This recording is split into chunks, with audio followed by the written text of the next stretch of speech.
你是不是也一样，看了一大堆提升生产力还有效率的影片，却总是工作效率低下，做了一整天的工作累到不行，回到家里想一想，好像今天也没有做什么，明明没有做什么事情，却总是打不起精神，懒懒散散的，明明想要做一个什么事情，忍不住要把手机拿起来一直滑一直滑。嗨，我是安娜，欢迎回到我的频道。我经营着一家音乐公司，一个 YouTube 频道，身兼2个孩子的妈妈，和客户还有同事开会，处理创意的内容，整理七零八落的文档，面对孩子的鸡飞狗跳。我相信这是很多普通人的日常，感觉光应付完这一些，就已经到了要睡觉的时候了。今天这一集呢，是我总结了现在还有过去10几年间的工作还有管理的心得，总结出来的6条人生效率提升法，是你的学校还有你的父母从来都不曾告诉过你的事情，也可能推翻过很多你曾经看过的高效工作法。今天的内容呢，不但会帮你工作效率翻倍，还可以帮你快速的抓准职场要点，加速升职加薪。那我们马上开始吧。不知道大家在面对工作的时候有没有过那种不论你怎么努力怎么学都做不好的那种感受？这种时候很多人都会觉得是不是因为自己不够努力，毕竟我们从小都被教育的是勤能补拙。接下来这句话可能是你一路走来你的父母你的学校都从来没有告诉过你的话，你咬牙苦撑死撑都没有办法达成的目标，可能真的不是你不够努力，而是这条你走的那么费劲的路，可能你根本就不应该走。真正属于你的成功之路，带着一丝不可言喻的丝滑感，你想要的成果跟你的呼吸一样的自然。不是说不需要努力啊，只是说你似乎知道这件事情应该怎么做，在这条跑道上所有的人都知道这件事情应该怎么做，再接下来比的才是你们谁更努力谁更有想法。那些你怎么做都做不对，想破头都想不明白的事情，可能真的不是你成功路上的荆棘。你有没有想过，那些荆棘可能就是老天放在那里叫你不要往那边走的。大家以前在上学的时候，有没有常常被家长还有老师提醒，要专注在自己弱势的科目上面？你数学特别差，花点时间好好补一补，因为那些弱势的科目稍稍努力一下，进步的空间就很大，可以迅速的把我们整体的分数呢都往上拉。但是当我们踏入社会的那一刻开始，就记得要和专注弱势这件事情 say 拜拜。因为呢，我们在学校里面关注的是要更全面，平均分数要高，平均分数高就证明你这个人学习成绩很好。但是在职场里面，你的价值不在于你有多全能，而是在于你核心价值有多高。真正让你脱颖而出的，不是去弥补那些弱点，而是去发挥你的强项。人生的成功是一种复利，不断的去复制强项，在一种自我认可中走向新的高度。如果大家有留心去观察一下报章杂志或者新闻里面，或者你身边的所谓的那些成功人士，你会发现啊，这些成功人士他们多少身上带着一点 buff， 要么就是他们天赋异禀，要么就是他们的上一代甚至上上代就已经是成功人士了。很多人以为这些成功的2代3代含着金汤匙出生，生来就有很多钱，所以他们成功了。但事实上，钱只是他们继承的众多财富中最不值得一提的东西。在我看来呢，这些成功2代最大的财富是一个叫做代际传承的东西。这个东西包含了他们的上一代、上上一代对这个世界的认知，那些普通人要摸爬滚打一辈子才能了解的道理，他们仿佛出生就已经知道了。就好像我们普通人从小就知道过马路就是要走斑马线一样，这么的自然。所以在这一整个过程里面，在整一个人生的过程里面，他们绕过了很多普通人可能会踩到的坑，而这每一个坑对我们普通人来讲，可能都是无法踏出来的深渊。这段话我真的希望大家可以反复的品味，品懂了，你真的可以找到你从来没有关注过的人生维度。我说这段话的意义，不是让大家去羡慕带着这些代际传承复利的成功2代3代，而是想要提醒大家，我们每个人再普通，身上都有那个1个2个可能的闪光点。或许我们不是那个幸运的成功的2代3代，但是透过我们不断的去复制我们身上这一些1个2个的闪光点，1个2个的强项，我们就有可能成为那个成功的1代。那之前就有观众问过我，怎么样才可以找到自己的优势到底在哪里？在这也和大家分享几个我的小方法。首先第一个呢，就是要认清楚自己的现实，你喜欢的事情不一定是你擅长的事情。很多人以为我擅长的事情就要从我喜欢的事情里面去找，因为大家都说兴趣是最好的老师嘛。可是就算你有这个老师啊，你也不一定做得好这件事情，你一样可能把这件你喜欢的事情做得非常的糟糕。所以呢，正确认识自己非常的重要。第二点呢，就是学会 review 自己。在你完全不知道自己的优势在哪里的时候呢，就尽可能多的去接触一些工作，做一些工作，因为只有你的基础数据够大，你做的工作够多，你才有机会知道你自己的优势到底在什么地方。然后当你完成这一整天的工作，静下来 review 一下自己，拿出你的手机，或者找一个手账本，或者你电脑里的记事本，什么东西都可以，找一个你喜欢的方式，列出你今天做的工作，再对应的写下这些工作为你带来的价值。这些价值可以非常直观的是为你赚了多少钱，也可可以是你因为做了这个工作得到了客户或者上司的赏识，也可以是你参与的这个工作在整一个工作环节中起到的那个作用是什么。那我用的呢是年初我在 Berga 挑选的2025无限手账本。每年年初的时候，我都会买一个漂亮的本子送给我自己，当做一个开年的小礼物。一个呢是因为我真的很喜欢买本子，从我非常小的时候我就很喜欢买这种漂亮的本子。我相信很多女生是不是正在看影片的也都一样。再来呢，很多事情想法规划，你写过一遍之后，好像比直接记在手机里会更记忆深刻一些。当然，很多人现在可能像我一样，就是非常少的机会写字。我就是因为写字的机会太少了，所以我才会保留这个习惯。那这个手账本呢，它整个封面是皮革，而且防泼水，设计上也是我非常喜欢的极简设计。每次我拿出这个本子，然后在那里写的时候，都会感觉到有一种很冷静的力量在激励我，可以去完成这个本子里面我写下来的各种大大小小的目标。因为我们现代人写字就是很少，通常一个本子你写一写，发现啊这一年已经结束了，然后这个本子才用了一半，就很浪费。那这个本子呢，它就是无日期的设计，每一个这个无限手账本呢，都有一个这样子非常漂亮的金属扣，既可以自定义上面的日期，又有满满的仪式感。然后大家可能已经看到了，我刚刚把我的手机拿出来秀了一下，我还选了一个和我的手账本一模一样设计的手机壳。Berga 他们家的手机壳，我是被泰勒斯种草推坑的。之前和大家分享过嘛，我非常讨厌一直换手机壳，所以每一次在换手机壳的时候呢，我就会想要选一个非常经典然后又百搭的款式。Berga 呢就拥有超过300种的时尚设计，从极简到个性的风格，谁都可以找到适合自己的款式。我选的这个款式呢是这样子的条纹的款式，好看又特别，而且这个花色不挑男女通用，所以呢我就跟陈老师搭了一个情侣款。只是呢我的是 Elite 顶级防摔系列，整体质感呢是这样雾面的，不会残留指纹，四周边框呢有这样的圆点防滑设计，提升抓握力，超级适合像我这样的手滑人。陈老师这款呢是 Tough 顶级防摔系列，也是泰勒斯同款，摸起来滑滑的，但是呢有一个专利双层设计，防刮而且缓冲防摔。那视觉上来讲呢 ，Tough 系列它整体会更秀气一点，因为它的边框这些地方做了一些弧度的过渡的设计。Elite 的系列呢，因为加了这些金属框的设计，加上它边框这边会相对锐利一点，所以整体看起来会相对厚重一点点。这两种设计呢，都可以适合不同人的喜好。现在 Berga 官网正在手机壳买2送2优惠中，使用我的折扣码还可以再享85折的优惠哦。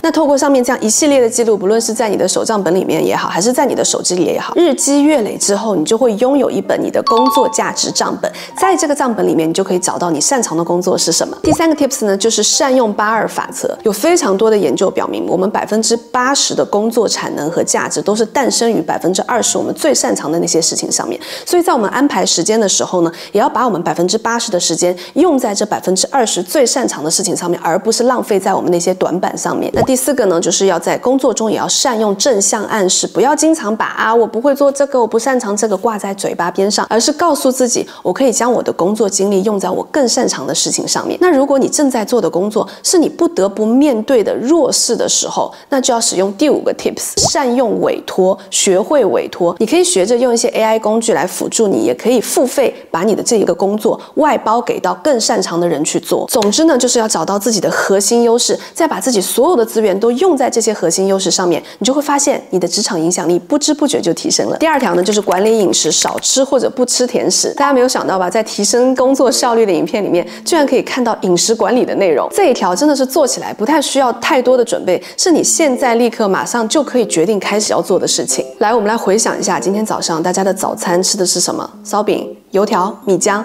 这3个东西听起来都很好吃，而且感觉好像口味都不一样，但事实上这3样东西其实都是淀粉含量超高的东西。这些食物呢，会让你的血糖快速上升又急速崩跌，会让你什么事情都还没有开始做的时候就已经觉得累得不行，导致生产力直线下降。不知道大家之前有没有看过韩剧《黑暗荣耀》？我觉得里面有个桥段非常有意思，宋慧乔演的这个女主角非常喜欢吃碳水，经常在便利店就啃那个饭团，但是呢，代表着里面的富豪阶级的这个何杜岭，就颜真的那个老公，他却从来不吃碳水。很多时候我们昏昏欲睡，不是因为我们太懒，而是因为血糖的波动影响了我们的专注力。所以呢，不妨从今天开始试试看调整自己的饮食，比如说尽量不要去喝含糖的饮料，多喝水。喝水这件事情啊，在影片里不知道讲了多少次了，我简直是喝水大使的程度。很多人都在留言里告诉我说，水真的很难喝，没有办法喝下去这个水。那这里呢，也和大家分享3个小 tips。首先第1个呢，就是选一个大一点容量的杯子，比起那种容量非常小的杯子啊，你可能会因为比如说啊装水很累，跑上跑下要一直装，我觉得很麻烦等等各种理由呢，就喝一次之后你就不喝第二次了。那选一个大一点容量的杯子呢，一次把它装满，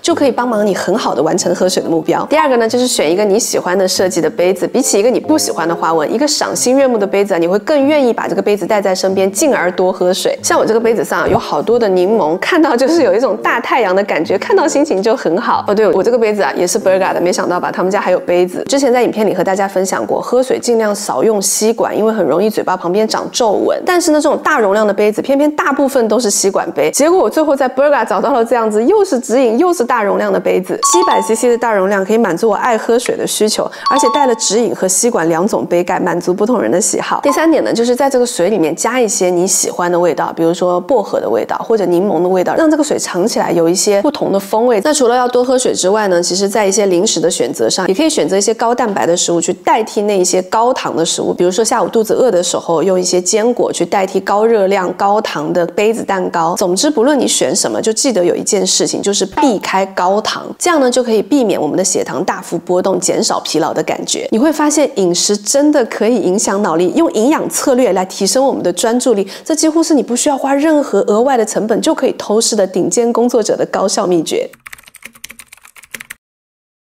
不知道大家有没有发现，有一些人每天都加班，但他的工作产出、工作产能却不如那些每天准时下班的人。每天都觉得自己很忙，但是回过头看，又发现自己好像没有完成什么有价值的工作。在这里，我又不得不提刚刚说过的这个8-2法则了。我们80%的工作产出都是来自于20%的核心工作。很多人在职场的问题都是来自于你把80%的时间都浪费在了一些低价值的事情上面，把时间花在忙碌而不是有效产出上面。那到底哪一些算是低价值的任务呢？比如说没有意义的开会，洋洋洒洒开个1-2个小时、2-3个小时，结果回过头来发现好像都在讲一些鬼打墙的话。老师，我有问题，请说。那如果开会是上司要求的怎么办？很多老板、上司、客户都很喜欢开会。你说的没有错，这大概是很多职场人说起来就难以言喻的痛吧。时间都花在这些事情上面了。要回答这个问题呢，我们首先要搞懂到底什么是有效产出。一切可以帮你达成有效结果的产出都叫有效产出。比如说你是上班族，有效产出就是上司希望你完成的那一件事情。又比如说你是做生意或者你是业务，那你的有效产出就是满足客户的要求。那我们把范围再缩小一点，当上司期待的事情或者客户的要求被满足之后，你可以直接获得职场好处，这个事情就叫做有效产出。我相信很多人在职场中都曾经遇到过这样的状况，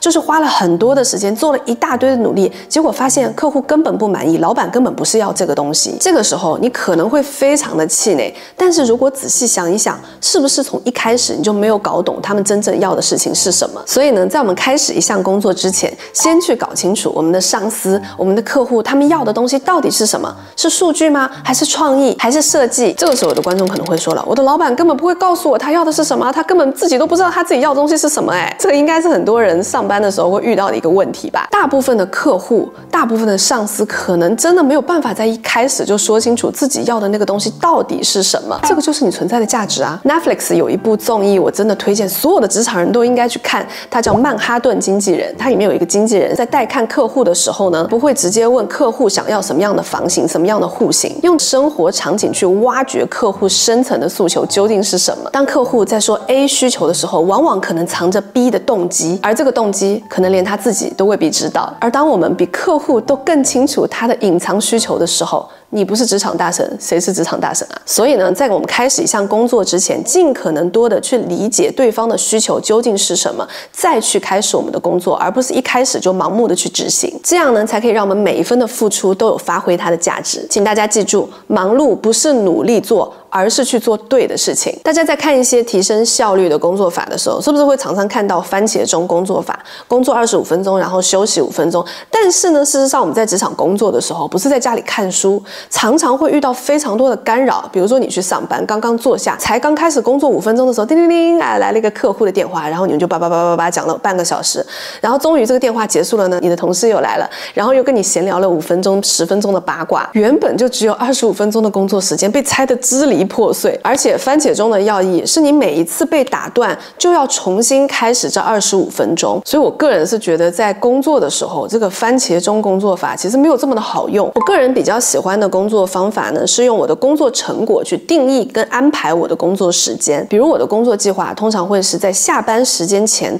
完成3页简报，而不是去花3个小时去写简报。这个工作计划呢，通常是一个不会逼死我自己，然后又不会让我自己过于舒服的状态。在计划时间里面把我安排的这些事情做完了就好。如果幸运的话，进入心流的状态，我的工作效率就会更快，事情就会更快的完成。当然了，劳逸结合也非常的重要。你可以去定一个不会把自己逼死的时间，像现在有非常多的 app 可以用，而且有很多免费的 app 可以用。比如说差不多1个小时的时间，你就起来喝水一下，站起来走动活动一下。因为我觉得1个小时的这个时间长度，对于一个工作的人来讲，不论你的工作是沟通也好，或者你的工作是创作也好，都是一个比较科学的时间。这个时间呢，不至于打断思路，也不至于太久。总之呢，就是工作做了多久并不重要，你完成了什么才重要。当我们在面对很多必须要做的工作的时候，有非常多的人很习惯把那个看起来最大最困难的部分放在优先级的最后面，因为它实在看起来太可怕了。但事实上，这样的安排只会让这个原本就看起来非常困难的项目分配到了最少的时间，结果就是让自己更加的焦头烂额。所以呢，学着拆解工作也非常的重要，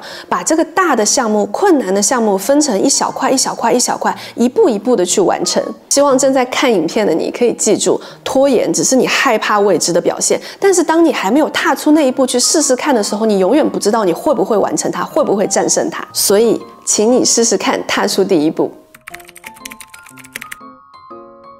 我前一阵子看到一个非常有趣的数据，人的一天要至少做35000个决策。比如说早上起来要穿什么样的衣服啊，今天早餐吃哪一间啊，中午外送要叫哪一间啊，下班之后要不要运动啊。这样的决策越多，你的大脑就会越疲劳，工作效率就会越低。很多时候一整天你觉得好像明明什么事情都没有做，为什么这么累啊？就是因为我们在这样微小的决策上面浪费了太多的时间还有精力。所以我的做法呢，就是帮自己去建立一套人生的系统，从我的工作日常到我的生活日常，把一些我几乎每天都会去做的事情系统化，帮助我减少这些思考的负担。就拿我 YouTube 频道的运营来讲好了，在运营的过程中，常常会有一些商务的合作的洽询。那这些洽询呢，通常会有2个结果，要么就是拒绝，要么就是继续推进。所以呢，我就会有一个统一回复的拒绝范本。所有不考虑的合作，我都是直接复制这个拒绝范本，而不是每一次都是一个字一个字一个字的写。那对于要推进的合作呢，通常对方就会问一些什么报价啊，或者一些合作的规则啊，这些事情，我呢也把这些所有大家有可能会问到的问题全部都整理下来了。那在客户在询问一些相关的问题的时候呢，就会直接复制其中的一些段落给他们看。包含像在影片拍摄的时候也是，我几乎每一次坐的位置都是同样的位置，那相应的布光也好，相机的位置也好，都是在同样的位置。每一次我们需要调试的时间呢，就会大大的减少。那在生活中也是，第2天我要穿什么，通常前1天晚上我就已经决定好了。包含像第2天我需要做的事情啊，或者一些工作的计划，或者一些代办的事项，我都会先在手机里先把它写好，或者在我的本子上把它写好。然后第2天早上一起来，我就会直接打开我的手机或者打开我的记事本，我就会知道我今天要做的事情是什么，就可以直接进入状态。还有食物的部分啊，很多人去买菜有没有推着那个车子会买一大堆，回到家之后就不知道那些食物要怎么样的组合。个人的一个小心得呢，就是在出发去买菜之前，我就先把菜单就已经写好了，是完成品的那种菜单。那这样呢，从这个菜单我就可以推导出到底要买哪一些菜，哪一些配料，哪一些调料。然后呢，再拿着这个单子再去买菜，回来煮菜的时候，我就不需要再去想今天到底要煮什么了。很多人在看一些自我成长类的影片的时候，比如说现在你在看这条影片的时候，都觉得自己动力满满，觉得自己强的可怕。但是动力是非常短暂的，如果你想要长久的进步，你需要的是习惯。所以把所有有可能浪费你脑力的事情变成你的习惯，变成这套系统，变成一个流程，你只要跟着这套流程走，你的人生就会自动的进入高效模式。再来呢，无数次和大家提过的 review 的重要性，很多人都觉得review 是需要一个特定的时间，仪式感拉满，正襟危坐开始去做这件事情。但是事实上，现在生活节奏这么快，到了周末的时候，你早就已经忘记第1天发生的事情是什么了。所以呢，我的做法是在我当下就已经有一些感悟，有一些想法。比如说，我发现我今天好像某一件事情做的并没有那么好，下次可以有改进的方法。或者我在工作过程中发现，我如果改善某一个环节，会让我的效果成效更好的话，我就会直接拿出我的手机，然后把这些想法就直接把它记下来。然后呢，在一周固定的时间，通常对我来讲那一天是礼拜天，我就会把手机里面这些事情就去 review 一次，看一看我到底记录了哪一些事情，再把我觉得非常有效、非常重要的内容整理进我的 Notion 或者我的手账本里面。这些被记录下来的内容，就是我思维成长的过程。回到刚刚前面有讲的那个代际传承，我们到底要怎么样传承给我们的下一代我们人生的精华？你就直接把那本本子给他就好了，人生秘籍。持续 review 才可以持续成长，而持续成长才是我们真正的职场竞争力。很多人都会有一个迷思，我越努力就会越成功，所以就想要一直工作不停下来。但是大家有没有发现，当你一直工作完全不休息的时候，你的工作效率反而会下降。很多时候我们不敢休息，是因为我们真的太焦虑了，我们害怕停下来，好像只有一直忙才可以证明我们存在的价值。其实我自己有一阵子也会这样，稍稍休息一下就会觉得说啊，不行不行，我不可以这样一整天什么都没有做。但是现在我真的很想要告诉大家，你可以，而且你值得，并且非常的重要。哪怕是耍废、摆烂、躺在沙发上吃洋芋片都没有关系，你非常值得拥有这样子喘息的机会。偶尔一天休息，绝对不会打乱你正在成功的人生的脚步。这样的喘息，它可以帮忙你保持心理的健康。这件事情真的比任何工作都更重要。你存在的价值不单单取决于每天你完成了多少的任务，你有没有好好照顾自己，有没有拥有稳定的力量，都是你存在的价值。规律的休息，适当的放松，生活的平衡，才是持续保持高效的秘诀。那除了每周都要有一个完整的休息日之外，我非常建议大家每天都要留给自己一个快乐的小时光。这个快乐的小时光，你可以是单纯的坐下来泡一杯你喜欢的茶，或者喝一点点你喜欢的快乐 juice， 又或者是看一部剧，或者去运动都可以。各种各样的方法，只要让你自己快乐起来都可以。这些小小的幸福感，小小的快乐，才是支撑你长久努力的动力。每天有这样子的小确幸呢，才会让你不至于这么的期待周末的来临，也不至于在礼拜一你开始工作的时候觉得那么的痛苦。我自己每天期待的快乐时光呢，就是等小孩子都睡了，我可以换上我的睡衣，好好的做一个皮肤的保养，窝在沙发上看一部我最近正在看的剧，或者呢翻几本我喜欢看的书。我们的大脑需要持续的输入才可以高效的输出。好啦，今天的分享就到这边，希望这些小技巧可以帮你更聪明的工作。如果你有收获或者有了升职加薪的好消息，记得留言告诉我哦。如果你喜欢，女儿突然来了。如果你喜欢今天的影片，记得点赞分享，也别忘了订阅我的频道。我是安娜，每周四我都在这里哦。下周四我们再见啦，拜拜，拜拜，拜拜。